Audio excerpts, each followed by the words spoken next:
If you can mow lawns, you can make your first $1,000. Mowing lawns is one of the simplest ways to make your first $1,000 because it's straightforward work and you can repeat it week after week. The thing is, the part that trips people up isn't the work. We all know how to mow a lawn. The tricky part is knowing where to start, what to do next, and how to tie everything together with prices and simple systems for continued success. That's what this video is for, to break down any questions or fears you may have around starting in this industry so that you can see a clear path to your first $1,000. I'm going to walk you through a few different ways you can stack mowing to hit $1,000 and even a couple of basic add-on services you can offer to hit it quicker or even surpass it. How you do it will depend on your market, the size of the properties you're working on, what equipment you've got, and what you're comfortable doing. And just so you know, if you don't have your numbers dialed in yet, that's okay, and it's even normal. A lot of guys, including me, didn't have them exact before they started, but you'll learn as you go by getting out there and doing it, and then tightening it up for increased profit each time. By the end of this video, you'll have a better idea of what you could charge, how many jobs you need, and what a realistic week can look like to hit your first $1,000. Now let's get into the numbers. This is the formula we use. Revenue equals clients times average job size times weeks. Now when I say clients, I'm just talking about how many stops you've got, how many lawns you cut, how many properties you service, how many jobs you complete. When I say average job size, I mean what you're making per service, what you actually charge and collect. And weeks is just how many weeks you run that plan. In this video, we're talking about 1 week because the goal is $1,000 this week. Remember, this isn't profit, this is revenue. To find out your profit, that's a different formula, and we'll cover that in another video. So, the math looks like this. $1,000 equals clients times average job size times 1 week. And since we're only talking about 1 week, you can think of it like this. $1,000 equals clients times average job size. That's why this starts to feel manageable once you write it down. You're not guessing. You're just picking numbers that make sense for you.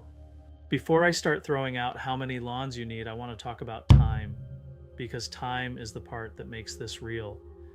A lot of guys price like they're only charging for the mowing itself, but that's not what you're selling. You're selling your time on the property and you're selling your travel time getting there. Travel time is not your free time. If you're driving to the next job, you're still on the clock, so it needs to be in the price. Now, the quickest way to estimate mowing time is by using a minutes per 1,000 square feet number based on your equipment. You don't need to be this exact, especially when you're just starting out, but it's important to keep this in mind and factor it in when you're pricing.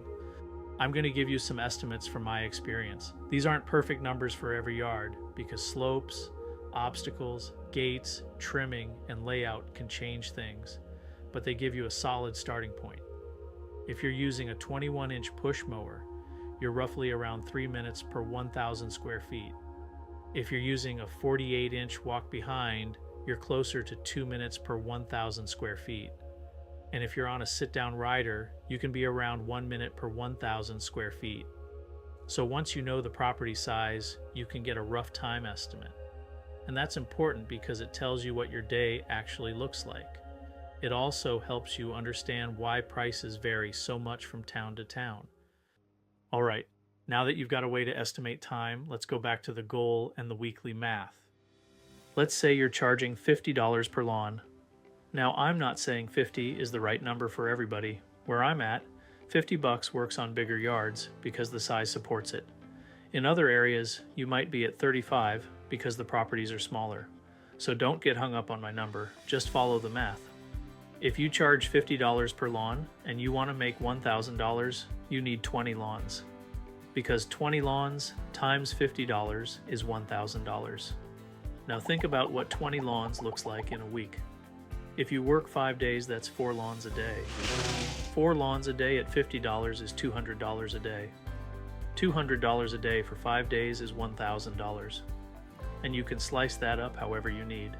If you're able to do this work during the week, then you can do 5 lawns a day for 4 days. If your schedule is weekend heavy, you could do 10 lawns Saturday and 10 Sunday, especially if they're close together and you're not driving all over town. The point is, once you know the number, you can build a week around it. Now let's run the same idea at $35 per lawn. If you charge $35 per lawn, how many lawns do you need to make 1,000? 1,000 divided by 35 is 28 point something. So you round up. You need 29 lawns. 29 lawns times $35 is $1,015. Now what does that look like during the week? If you work 5 days, that's about 6 lawns a day.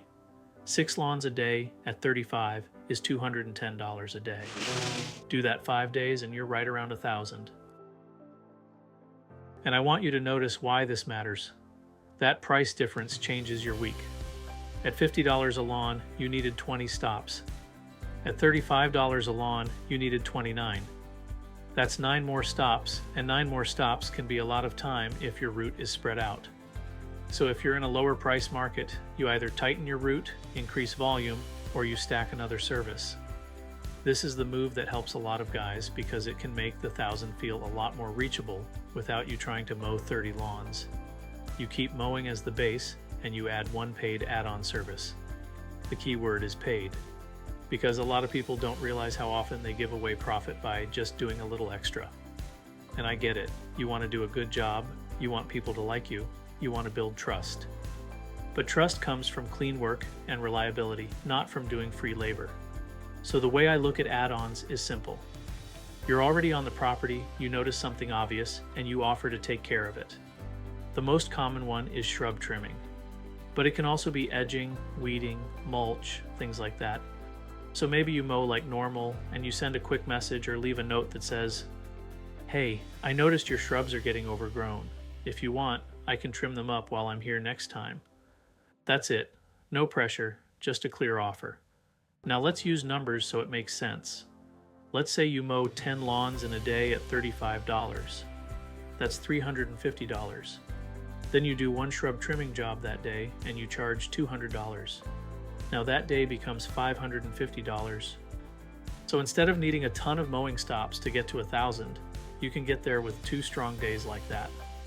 And that's what stacking services really is. You're not trying to do everything, you're just adding one extra service that makes the week work. One quick thing that matters long term. A lawn business is easy to start because the work is learnable. You can become a good mower, a good trimmer, a good cleanup guy. But once you start growing, you run into the business side fast. Payroll, equipment, scheduling, cash flow, hiring, knowing when to delegate. And if the pricing isn't right, you can work hard and still feel like you're not getting ahead. That's why I focus so much on the numbers, because they give you control. So here are your options to hit your first $1,000. If you're mowing at $50 per lawn, you need 20 lawns. That can be 4 lawns a day for 5 days, or 5 lawns a day for 4 days, or any mix that gets you to 20. If you're mowing at $35 per lawn, you need about 29 lawns. That usually means around 6 lawns a day for 5 days. If you don't want that many stops, stack one paid add-on like shrub trimming, edging, weeding, or mulch. One extra job can add a couple $100s to your week without adding a bunch of new stops. I'm keeping this video focused on the math and the plan. I'll cover marketing and how to actually get the work in separate videos. But for now, pick the option that fits your market and your schedule. Write the numbers down and build your week around the target. That's how you stop guessing and start feeling in control of the business. Good luck out there.